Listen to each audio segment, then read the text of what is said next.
I'm Rob Scott from Aaron Wallis, and what I want to talk about is how to stay as safe as you possibly can when you're searching for a new job. The UK is one of the centres in the world for ID theft and internet security theft. And there's a lot of information that you have to provide on a CV, but there's also a lot of information that you don't. So I just really want to give some hints and tips on what's good practice and what perhaps you should leave off. Firstly, internet theft, ID theft in the UK costs £15 billion per year. And really want to talk about how you can protect yourself when you are looking for a new job.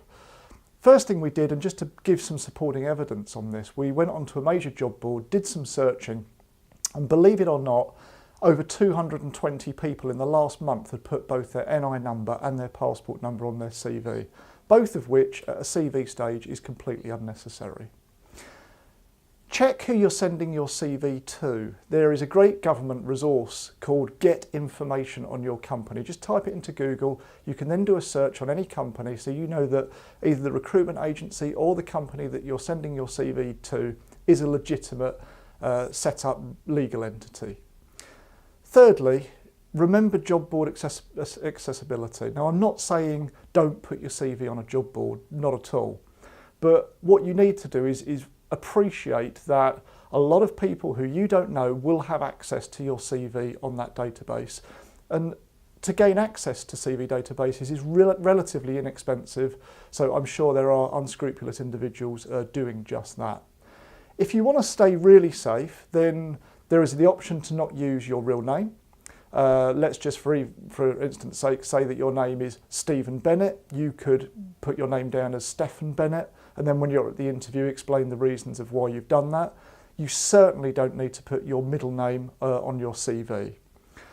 Secondly, address, you can just put location and put the town where you live. You don't need to put your exact address of everywhere where you're living.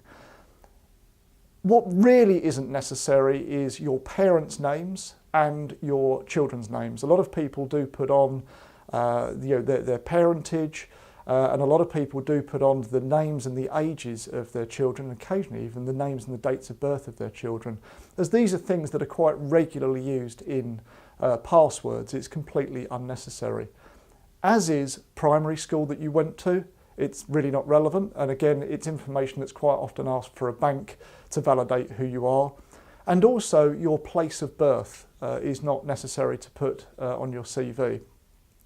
Date of birth is another thing. You might want to put down that your date of birth was a particular year, but it's getting to the point now with age legislation that actually having a date of birth is completely and totally unnecessary and will probably be outlawed like it is in the US in the years to come. Finally, just a couple of other things to put on.